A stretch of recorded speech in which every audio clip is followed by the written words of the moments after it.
Welcome to the PI Podcast, your destination for everything NFL, discussing the latest news and providing in-depth analysis of every NFL game. And now, here are your hosts, Ian and Tesh.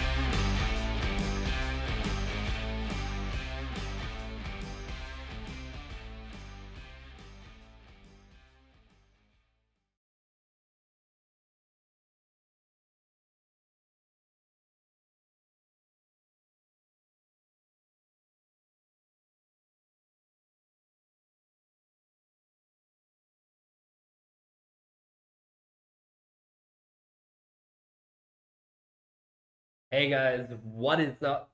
PI Podcast here with episode 19. Holy 19. Yes, sir. First of all, we want to say thank you so much for 800 followers on TikTok and growing.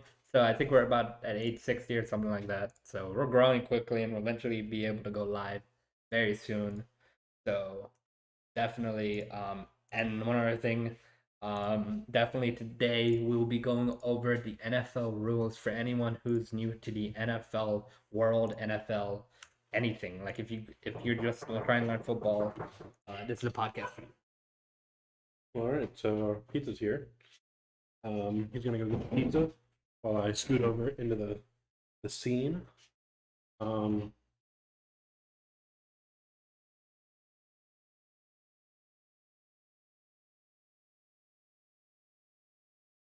Do the deed.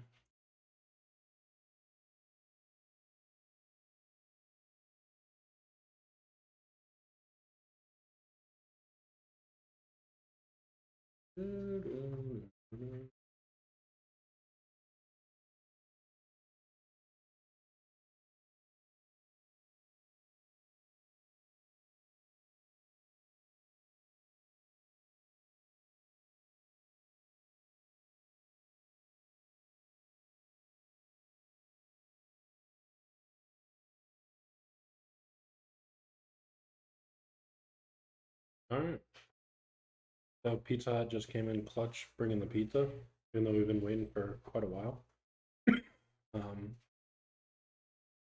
Yeah. So how's everybody's week been going?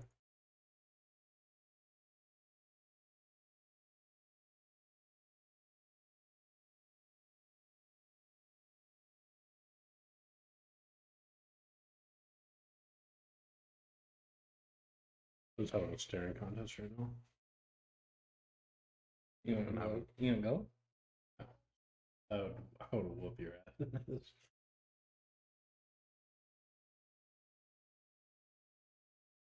I almost blanked. Oh.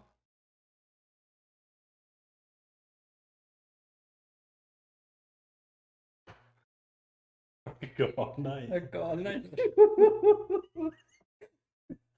I'm trying. My eyes are watering. No, that's not Good at all. Oh, you. No, I didn't. No, I didn't. My eyes open. Okay. This has hurt my eyeball. It's not hurting I'm me. done. Let's I'm go. done. Jesus Christ. Okay, sorry. We had a little staring contest there, guys. But here, let's move the camera a little bit. All right. But we're gonna be going over the NFL rules, positions. But first, before we do that, definitely we're gonna be going over why we love football and how we got into football. So I'll let Ian start off and how he loves football. Oh, I hate football. No, so we asked our Discord, if you want to be part of the Discord, please look at the link tree. Our Discord link's in there. We asked everybody in the Discord what everybody would want in this podcast, because we said we were going to do kind of a podcast where we're going to talk about the game of football, because we want this podcast to also be for beginners in the world of football. So AJ asked a really good question. He said, I would like to know what got you guys to love the sport and what it means to you. So I've been a sports fan for a really long time. I've always played basketball, football, baseball all through like elementary school, middle school, a little bit of high school. My first love was basketball. I like basketball a lot. Obviously, when I got to a point where I wasn't tall enough to compete with the big boys, because I'm only 6 foot, started liking football a little bit better. And then the Jaguars have just always been a team that hasn't been very good. So I'm not a bandwagon, but being so close to the stadium, driving past it all the time. Obviously, I used to love watching David Garrard play, Maurice Jones-Drew, Fred Taylor. Like those guys got me to really love watching football back in the mid 2000s. And then I stopped watching with the Gabbert and Henny and got back watching when Blake Bortles started playing. Not that I'm a big Blake Bortles fan, but the games were way more interesting. When Shad Khan bought the team in 2012, kind of went way downhill, and it was rough really watching. Like they were getting barely 4 wins a season. Like it was just tough watching. So yeah, that was pretty much it. Really enjoy watching the Jaguars. I'm a Giants fan as well. I do like the Giants. I grew up hating Tom Brady, so watching Eli Manning beat him twice in the Super Bowl was like. My mom was a big Giants fan, so we always watch football because of her. So yeah, I've been watching football for a very long time, and I love the Jacksonville Jaguars, and they're going to be my team till I die. So it was. So I really didn't know anything about football at all till about 2012. I was just about 14 or 15 at the time, and first thing that pops up, before 2012, I actually some people I know, they have season tickets every year for Jaguars games, so I was going to a bunch of Jaguar games, every year, like at least six games a year, and definitely I've really started getting into football then, and I always was. I guess I was a fan in the Jaguars. I guess I was just really watching football because I started enjoying it a lot more. And then when it came to picking a team in 2012, I saw this team called the Atlanta Falcons, and they were based in Georgia, and I was in Georgia, so I kind of became a Falcons fan from 2012. And if you guys remember, 2012 season, that was the year they made it to the NFC Championship and lost to the 49ers because Roddy White tripped. Um, but yeah, that was a very good first year for us. Well, very good first year for me as a fan. I didn't watch all the games that year, but 2013, 2014, 2015, those were all losing seasons. And those 3 years, I watched every single game. I watched every single game after 2012 to this day.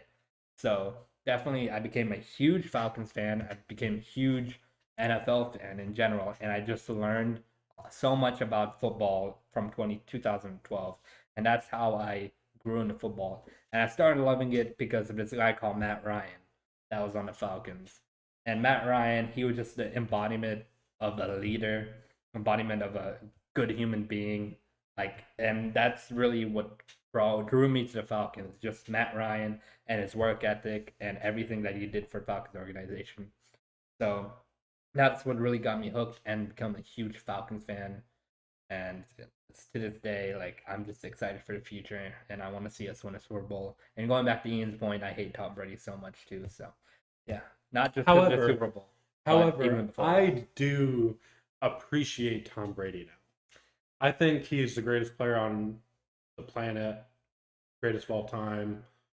There's no denying that. And honestly, like I was hoping he would retire for real so that way we could kind of get over it. But at the same time, the fact that this guy is doing it till he's 45 years old is just insane. And it really, like, I kind of admire him to a point now with the 7 rings. He's got more Super Bowls than any franchise has as a team. The Steelers have 6. Tom Brady has 7. Yeah. The Patriots have 6. Tom Brady has 7. Yeah, Tom Brady got 6 of those 7. Yeah. 4 for New England. So, just an amazing player. If you're new to football, you've probably heard of Tom Brady. Yeah, he's the greatest quarterback of all time, and there's no debate on that. I don't know how some people, Packers fans, would debate Aaron Rodgers, but at the same time, you can't really debate it because he has 7 rings. And Well, Aaron Rodgers only has one. I mean, and Aaron Rodgers, to me, he's more talented, yeah. but Tom Brady is just so great because he's not as talented. He just he's so smart. He knows where to go with the ball pretty much every time. He knows exactly the steps someone's gonna take to get open. He always that's why him and Gronk are so awesome together because they just know each other similar. We were talking about it on the podcast we were on, the Not So Pro Football podcast. Um, we did the podcast and then we were talking afterwards, and AJ had mentioned, when you've been doing the podcast with together, we get to know each other, and he knows when I'm gonna stop to pick up, I know when he's gonna stop to pick up and talk about something. So that's just like on the football field. These guys literally practice all day, every day to be on the same page. And that's what makes football so awesome.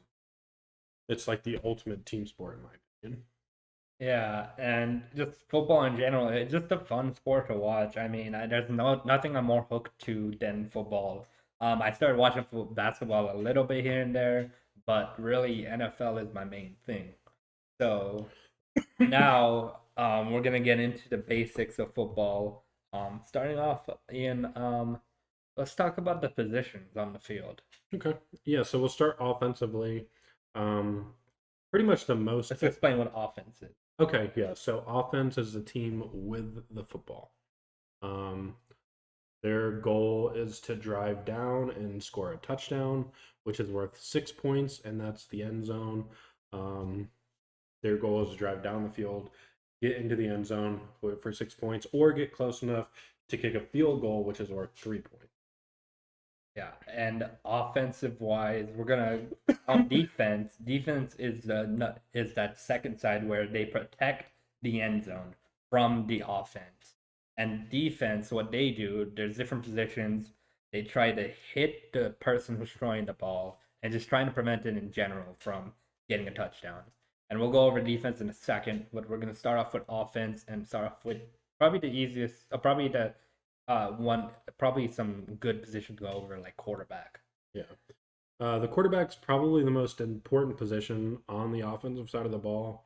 They're the one calling the plays. They're the one leading the team. They're the one motioning players into position.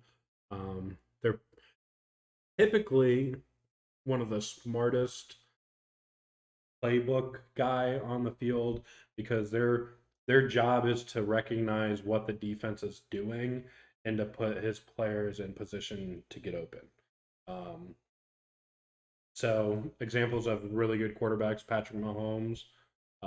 You've got a kind of different style quarterback, Lamar Jackson, who uses his legs to improvise. And then you have someone like Tom Brady, who's a pure pocket passer who is going to stand behind his offensive line. We'll go over that in a second, and deliver the ball down the field. And Ian basically covered a quarterback there. The quarterback is the most important part of the team. You could argue something else but yeah. Arguably quarterback is the most important position out of the whole team. And I would say it's a top 2 hardest position on the football field. I would think, in my opinion, you might disagree with this. Quarterback is the toughest, and then the second toughest is cornerback. Because they have to be able to keep in stride with this wide receiver and if they don't do their job right, they're toast. They're burnt Eli Apple. Yeah. And I definitely QB is the toughest position on the field because you have to know what the opposing team, what they're doing, what kind of formations they're in. We'll talk about that in a little bit too. But QB is the toughest position on the field. And going over to running back now, the running back is a player that specifically runs the ball. That's basically what it is. The quarterback gives the ball to the running back, and the running back is running through holes blocked by the offensive linemen of the team, and basically they get as much yards and provide relief for the quarterback, so he doesn't have to throw as often and less likely and less prone to make a mistake. Yeah, the running back is a super important position as well. It's Mostly, so the running back can be used in a lot of different ways. So when the running back is in the backfield, the quarterback takes the ball and is going to hand him the ball off, and his job, like he said, is to try to find a running lane to get yards. However, when a team has a strong running game, it opens up the passing game, which is super important in the game of football to have a good passing game. But the running back, super important because they open up the passing game. If the defense is trying to stop the running back, the wide receivers, which we're going to talk about next, are going to have a field day getting open. Yeah, and that we're going to talk about a certain position called tight end, and then we'll go over the line. But the tight end position is on the. Sometimes you can see them on the offensive line. They can block sometimes on certain plays for the quarterback, and sometimes, and most of the time, if they're a really good tight end, they will go out and catch the ball. That's what the tight ends do. Yeah. They go out and catch the ball and also provide blocking on run plays. Yep, they're normally some of the most athletic guys on the offense when it comes to the wide receiver. They're normally big. They're they're normally like 6'4", like heavy too, so they can provide blocking support for the running back. A lot of times when the run's going to the outside, which is when you got your offensive line and the running back gets the ball and they go to the complete opposite sides of the offensive line, that tight end is normally leading the charge on the outside. Examples of really good tight ends: Travis Kelce, Darren Waller, George Kittle, who's a huge receiving threat. He's not really known for blocking as much as some of these other guys. And then I'm not going to leave him out, Kyle Pitts. Yeah, second-year guy, young guy, Kyle Pitts, just a phenomenal freak. But George Kittle as well, what Ian said, he's been blocking people and pancaking some corners as well. So pretty interesting. He's not known as a blocker, though. He's known more as a catching tight end. Yep. So then we've got wide receivers. These guys are the guys that are lining up on the outside. They block a little bit sometimes in the run game, but they're not going to block the big guys. They're normally kind of tall. Sometimes they're small, but they're normally fast. Some of the fastest guys on the field. And their job is to get open or make contested catches. And a lot of times they have to be on a very good page with the quarterback. They have to be in sync with each other. Their jobs are so dependent on each other, because a quarterback can make a good throw, but if the wide receiver is not in the spot he needs to be, or if he drops it, obviously, or if he runs the wrong route, there's a lot of things a wide receiver can do wrong. And the wide receiver also is a very important position because if the wide receivers, they can't run the routes, they can't get past the defense, then it makes it incredibly hard for your quarterback to be able to move down the field and try to get a touchdown or a field goal. And some people could say that wide receiver is why teams score so many points as well. So wide receiver is a very important position as well. And if you don't have good wide receivers on your team, then it's going to be hard to score points and win the game. Yep. The offensive line, super important part. They're the guys that's protecting the quarterback, giving running lanes for the running back. We'll go over each position on the offensive line. We're going to start off with center because I think it's going to make it easier to talk about left guard, right guard once you have the center out of the way. So the center, he's the guy that's snapping the ball to the quarterback. That's when the play starts. When he hands the ball off to the quarterback through his legs, that's when the play starts.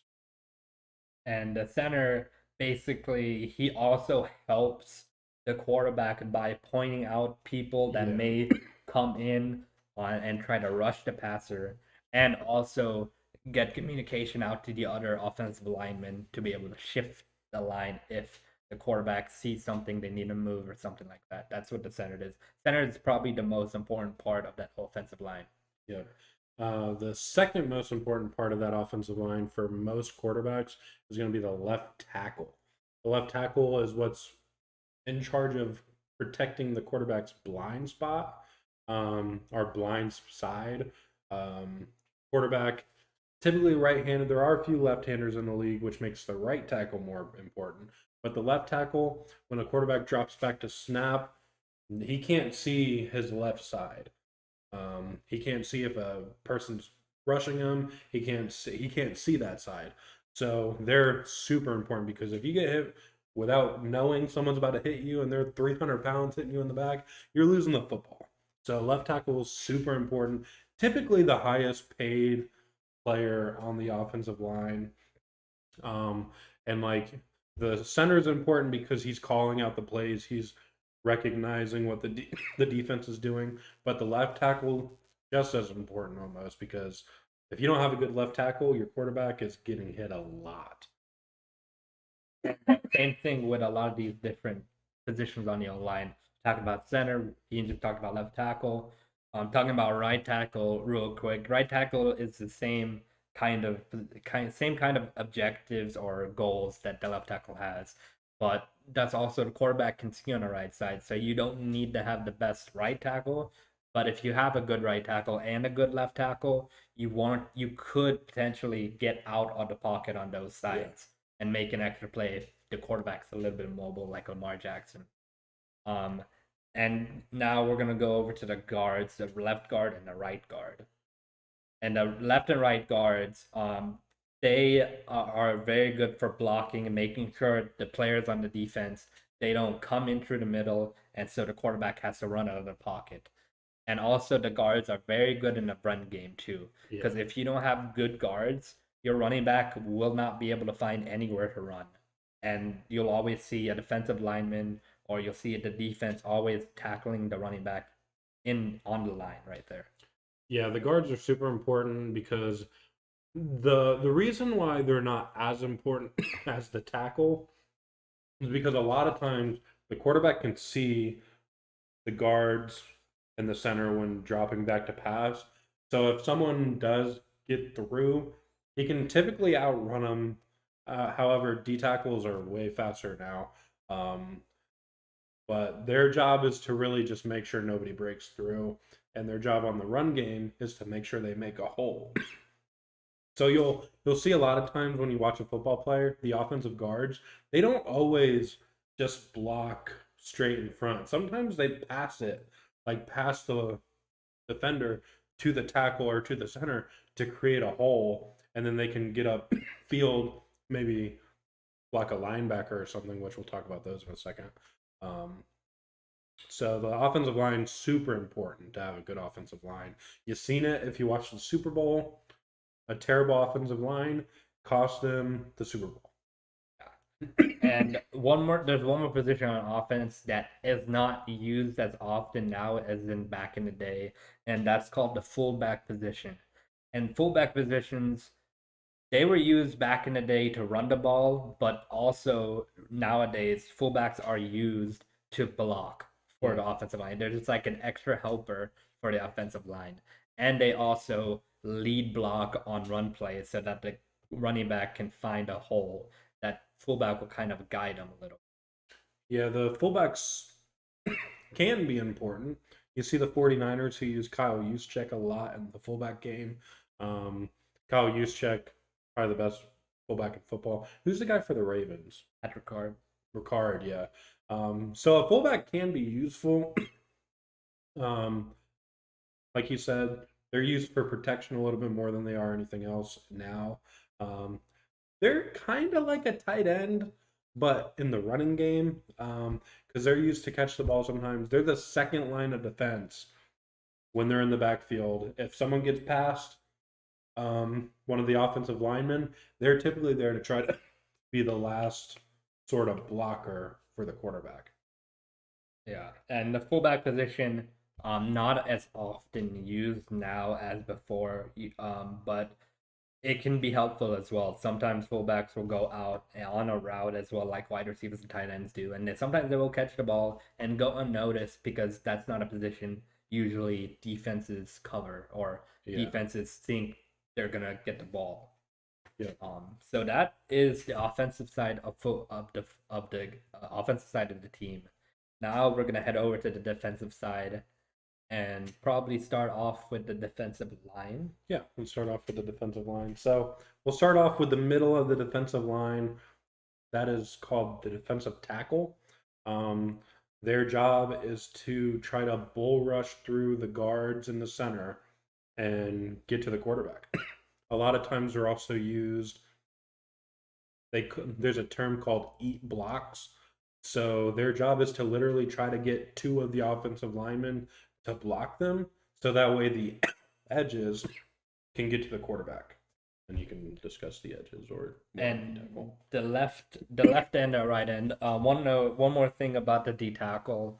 The D tackle also can be very important for the run game. So if a team runs down the middle of the defense, if the offensive line is pushing that D tackles, if you have a really good D tackle, that D tackle is gonna push past the O line and tackle the running back right before they even get a yard. Yeah. And the left end and right end, they're more of the guys who are more going to get more sacks. And sacks are when the player gets to the quarterback and tackles them behind the offensive line. And the left end and right ends are very, very important because if you have a really good left end or right end, that definitely gives the quarterback less time to throw the ball and makes them more prone to mistakes and makes it harder for them to score on. Yeah, good edges. If they can get into the backfield fast, teams don't have a lot of time to throw the ball. A lot of times they don't even have enough time to hand the ball off to the running back. As you can see, TJ Watt for the Pittsburgh Steelers just won Defensive Player of the Year. Tied the all-time sack record this year. Insane edge. A lot of times, if you can get a really good left and right end, your defensive line is normally like insane, because you get to the outside and kind of force the quarterback to stay in the pocket, which is kind of the circle right behind the offensive line. It's like inside the numbers kind of feel. You'll hear them say a lot of times the quarterback's rolling out of the pocket, and a lot of times that's because the edge has gotten through the line of scrimmage and the quarterback has to run away from him. And these edge rushers are very important because they can make and break a game too. If you have, like Ian said, if you have really good edge rushers, you can take over a game like that. As you can see, he's not an edge rusher, but Aaron Donald. When you have a defensive beast, I guess you should call it. You've seen in the Super Bowl where he kind of single-handedly on that last possession took over the entire Cincinnati Bengals offensive line. So that's what a good defensive lineman will do for you. And also on the defensive line, coaches sometimes they move players around. If they're athletic, like Aaron Donald, they will move him to the edge sometimes. So that way, if they have an extra D tackle, they'll go up the middle. So that way, Aaron Donald has one-on-one with a tackle. And one-on-one opportunities means that Aaron Donald is going to win 99% of the time. And also, if he's double teamed, definitely it's going to be taking him longer to get a quarterback. And that's why those substitutions happen. That's why they shift the player to a different position. Before we go any further, I kind of forgot, we should have probably mentioned this earlier. There's 11 players on the field on offense, and there's 11 players on the field on defense, and there's 11 players on the field on special teams, which we'll talk about a little bit like further down in the show. But typically, you have 5 offensive linemen: left tackle, left guard, center, right tackle. You have your running back. Sometimes you have a fullback, but we're going to ignore the fullback because it's not very common anymore. Then you've got the quarterback. And then typically you're either running 2 tight ends, 2 wide receivers, 3 wide receivers, 1 tight end, or in some packages you might even see no wide receivers, 3 tight ends, a fullback, and a running back in the back. Then you know it's going to be a run game. And then on defense, you've typically got your 4 defensive linemen. We're not going to talk about schemes too much because there's some schemes that only have 3 defensive linemen. You might have 1 D tackle and 2 edges. It all depends. Every team plays differently. If they think they're going to run, they might stack the defensive line a little bit more. It's called stacking the box. They might have an extra linebacker in, which we'll talk about the linebackers next. It's all like a big chess match basically on the field. The offense, if they see there's more linebackers, they're going to try to put more wide receivers on the field because the linebackers are typically slower than the wide receivers. It's just a huge chess match. Or the running back's going to try to run the ball if they see there's less in the box where the linebackers and the D tackles line up. So you can go on. So now we're going to talk about linebackers. And linebackers are a really big part of that defense because they also they go in coverage and they guard wide receivers, tight ends, etc. And they also help in the run game as well. Oftentimes you'll see linebackers rush to the gap, as they call, like a hole in the offensive line, and get to the running back and tackle him for a loss of a yard. Or they sometimes go on a blitz, which is basically just rushing them towards the quarterback like a left end or right end would do. And linebackers, if you have a really good linebacker, sometimes they're smart. Example, Luke Kuechly. If he's really smart and he knows if it's a run or a pass most of the time. So if he knows your play and he knows where you're running, he will point it out to his defense and he'll run right to that area and tackle your running back. Yeah, a lot of times there's a linebacker on the field that's playing quarterback basically. For the defense, they're the ones when the center or the quarterback's pointing out players. The linebackers typically pointing out players on the offense and saying, watch him, change your coverage, whatever. And maybe in another podcast we'll get into some coverage and routes and stuff. But today we're just going to kind of keep it to the positions. Yeah. And sometimes teams also will have, that's called the middle linebacker. And teams also have a left outside linebacker and a right outside linebacker. So what these linebackers do, they're kind of like hybrid linebackers in a sense. Because these linebackers, they're like the field generals, like the middle linebacker. They go in coverage. But a lot of times as well, they also take the spot of a left end or right end, and they go after the quarterback. So if you have a really good left end, and let's say you have a really good right outside linebacker, that right outside linebacker most times will probably be used to rush the passer with the really good left end, and that'll cause offense problems as well. Yeah, typically there's the 3 linebackers on the field. Sometimes there's 4, sometimes there's 2. We're going to get into another position called the safety. Sometimes the safety will play like a linebacker. Yeah, that's pretty much it for the linebacker. Like you said, the outside linebackers, they're pretty much guarding the side of the field that they are. Left outside linebackers guarding the left outside of the field. Middle guarding the middle, and then the right is going to obviously do the right. But like I said, one episode we'll get into coverages and stuff because just because they're an outside linebacker doesn't mean that's what they're covering. Because like you said, they could rush, they could stay in coverage.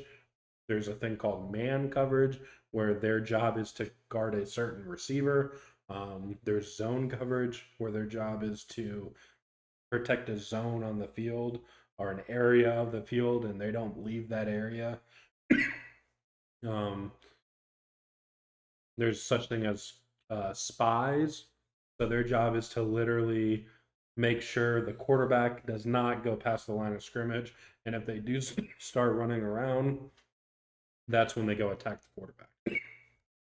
Yeah, definitely. All the linebacker position is a really important part, especially if you have good ones there. They can really help your team as well because they'll know what to play. Especially on the linebacker, they'll know what to play. And if you have the outside linebackers, they will cover well and they can rush well. So now we're gonna move over to safeties, and safeties are a very interesting position because typically you have a free safety and a strong safety. So the free safety, these safeties in general, they usually, if they're in zone coverage, which they're covering a field of area, they typically push when the play starts. They move backwards and protect anything that's happening deep. Like if a receiver runs straight all the way to the end zone, they will cover that receiver as well as the strong safety. The safety is the last line of defense most of the time. Like I said, we're not going to talk about individual plays and stuff because the safety can be used a lot. Like they can be used in coverage, they can be used to blitz the quarterback. They can be literally used anywhere on the field. Clean shave test. Yep, I got that clean shave right now, so Appreciate you swinging by, AJ. yeah. Let's see. So yeah, notable safeties. Free safeties Andrew are Wingard. Andrew. No, not even close. Okay, that's the last person you want to talk about. But anyways, free safeties, there's notable ones like Micah Hyde on the Bills. He's really good at reading the zones. He's really good at coverage as well. So he's an all-around free safety. And typically, free safeties are lighter than strong safeties. And they're also not gonna hit people hard. They're kind of more that coverage safety. And now moving on to strong safety. Strong safety are usually bigger type guys, and they're one of their main things is hitting a player. Yeah. Like some people will get drafted, some strong safeties will get drafted because they can hit hard. And hitting hard isn't something we see as much anymore. Yeah, there's a lot of rule changes that protect players now. One note, one really good free safety, Sean Taylor. Sean Taylor, a legend. If you guys don't know who Sean Taylor is, free safety, amazing in his position, and he also hit hard.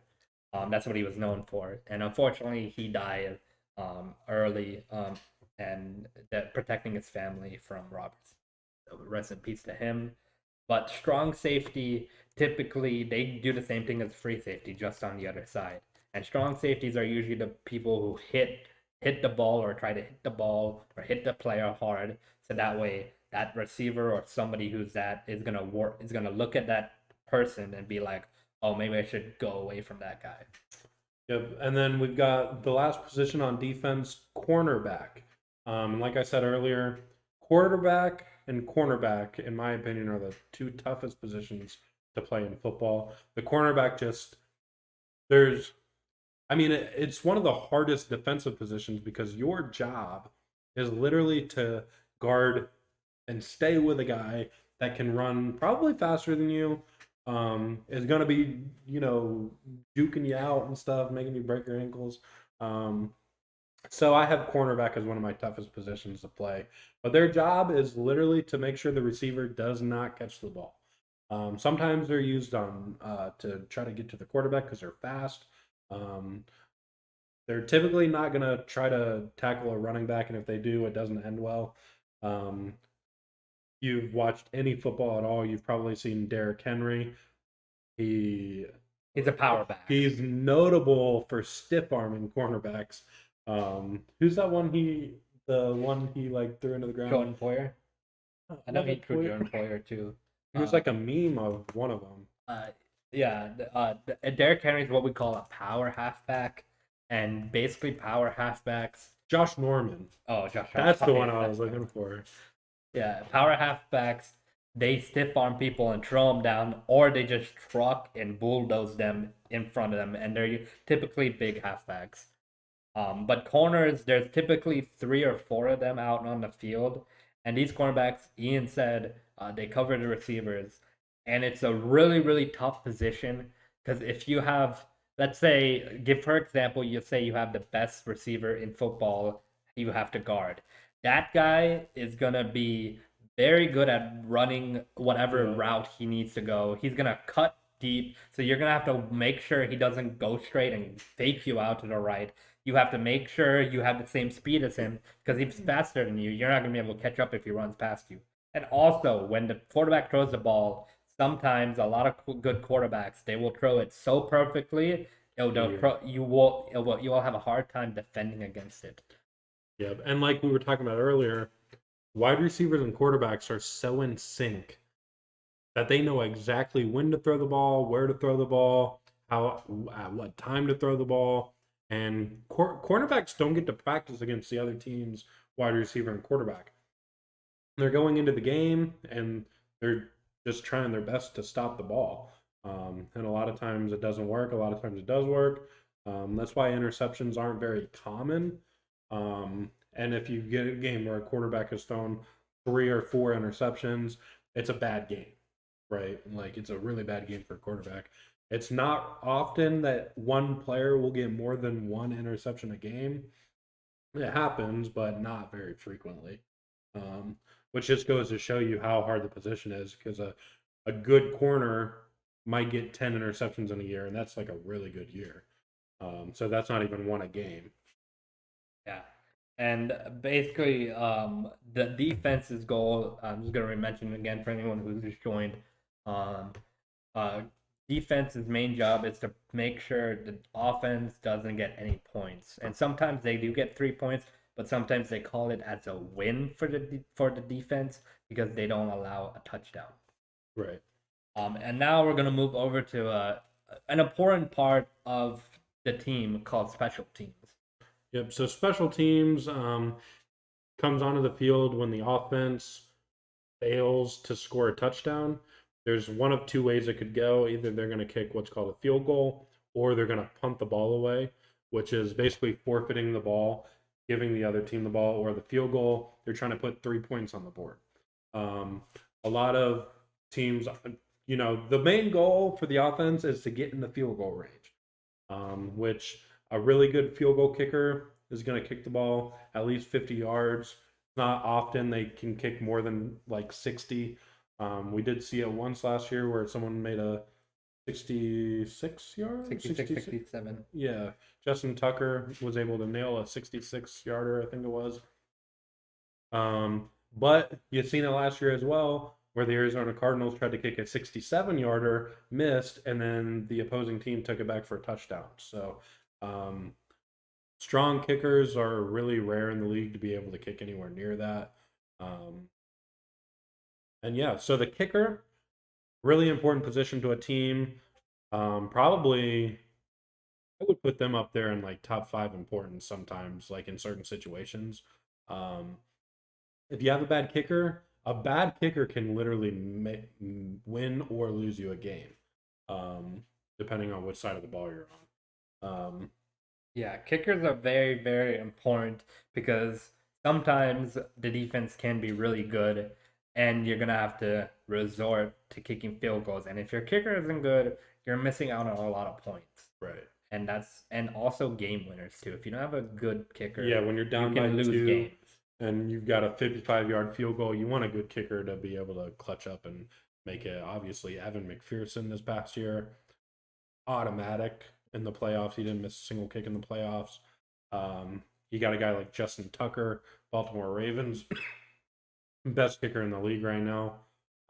You got Young Hoku for the Atlanta Falcons. He's automatic as well. He was cut by his original team, and the Atlanta Falcons picked him up. Let's see. So we've got special teams, the kicker. That's pretty much on the field goal side of the ball. Everybody's either blocking. Oh, the holder. You've got one person holding the ball, typically the punter, which we'll talk about next. He's the holder. His job is to make sure the ball is on the ground, laces not to his foot, so that way the kicker can kick the ball. A good holder is also important. I mean, you got someone that can't spin the ball the right way or hold it the right way or fumbles it. I mean, you lose out on points doing that. And the punter, their job is to kick the ball as far as they can across the field and make sure it doesn't reach the end zone, because sometimes it's what's called a touchback. If the punter kicks the ball into the end zone in front of them, the opposing team gets the ball at the 20-yard line on the field. And first of all, it's going to be a little confusing if we don't go over downs, because the punter it's basically they're used on 4th downs. Yeah. And downs are how many times you get a chance to get a first down on the field and to move the ball down the field. And typically you have 3 downs, first down, second down, and third down to get 10 yards. Typically every game you'll see 10 yards is what you need to get another first down to repeat the chain and go 10 more yards. So you'll typically have first down, second down, and third down.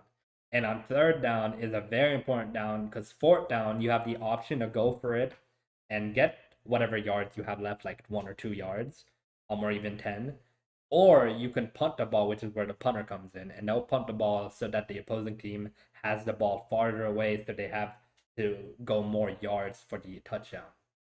And typically, third down is an important down because fourth down, if you don't get a fourth down and if you go for it, the opposing team gets the ball where that fourth down was.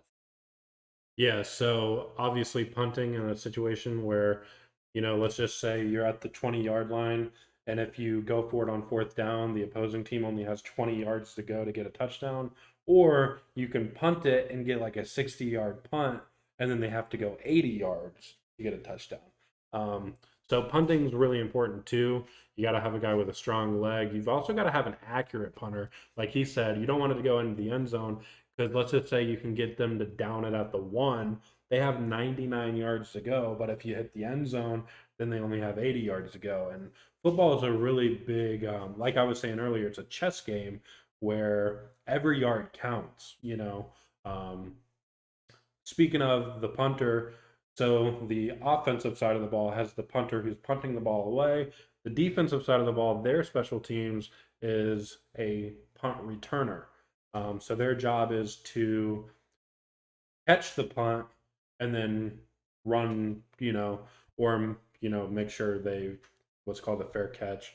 They're going to get the ball exactly where they catch it at. The opposing team can't hit them. Or they're going to try to let the ball bounce into the end zone so they at least get to the 20. Typically super fast guys, like the fastest guys in the field pretty much.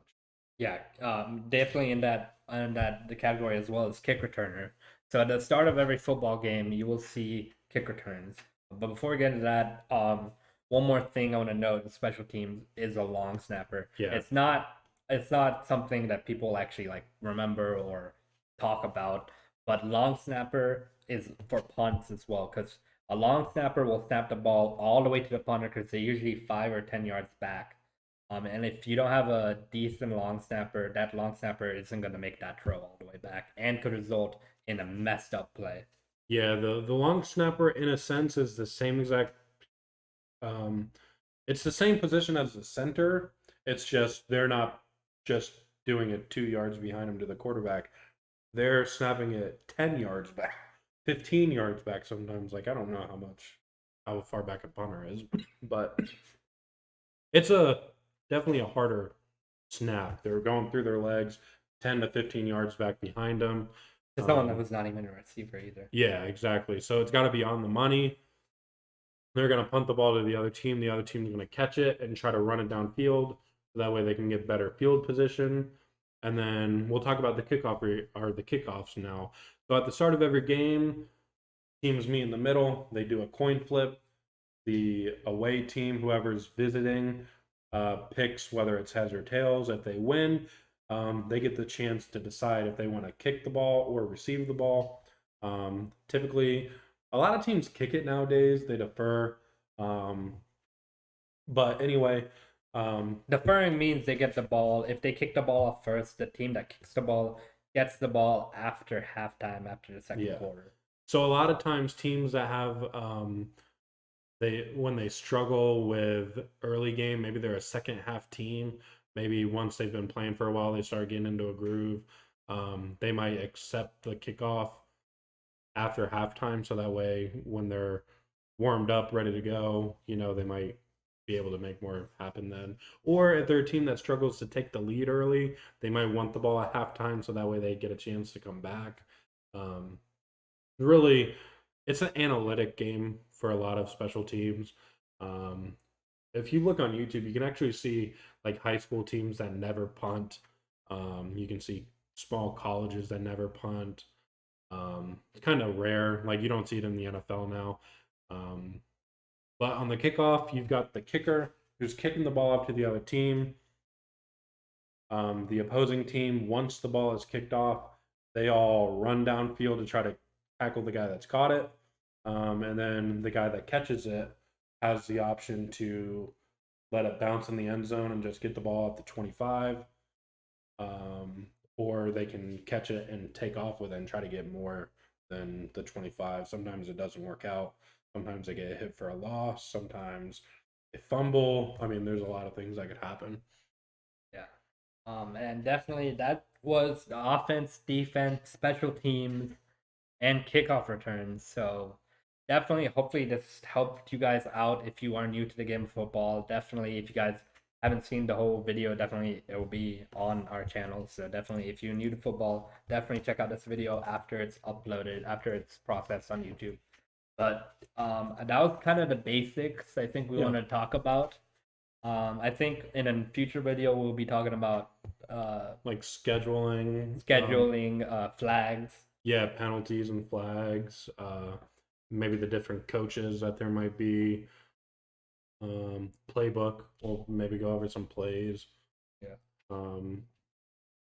Basically, if you guys have any questions or any specific requests in a future podcast that you guys would like to learn about the game of football, any specifics, let us know in the comment section below so we know, and that way we can talk about it on the podcast when we go live next. Or even join the Discord. Our link tree is on Twitter. I also think it's on our YouTube. In the About section of our YouTube tab. So yeah, join the Discord, follow us on Twitter. Remember, we are giving away a signed Byron Leftwich mini helmet once we hit 100 subscribers and 100 followers on Twitter. We're very close. I mean, to be honest, 54 subscribers on PI Podcast. We're 30. Just about 40 and we got more on Twitter this past week. Yeah, we're at 39 exactly. Yeah, we just hit 800 followers on TikTok. We had quite a few videos this week do really good. Let's see, we are at 867, 868. We literally just got one when I clicked on it.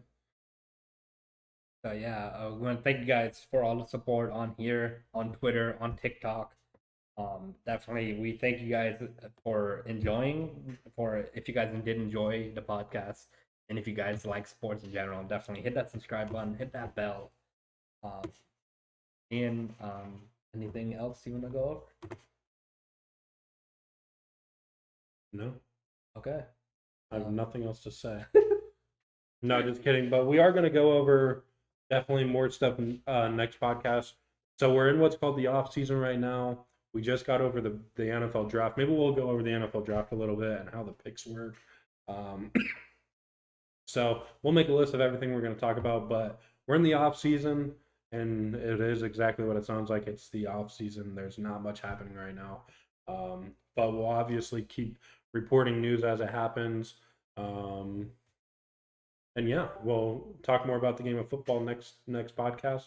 Next Wednesday, 10 p.m. Eastern. We'll probably be doing a virtual, but still, we'll be coming at you live with a banger as always. 10 p.m. Eastern, Sunday, Wednesday, and then of course daily uploads 4 p.m. Eastern. Yep. Thank you guys for watching. If you guys enjoyed, leave a like, hit that bell so you don't miss a live stream. And we want to thank everyone who has been following us on here and everywhere. Appreciate your guys' support. You guys are awesome. And we'll see you guys next time. Peace. Thank you for watching the PI Podcast. Make sure you subscribe and tune in next time so you don't miss the latest news in the NFL world. You can also follow us on TikTok at PI Podcast and on Twitter at PIPodcasters. Until next time.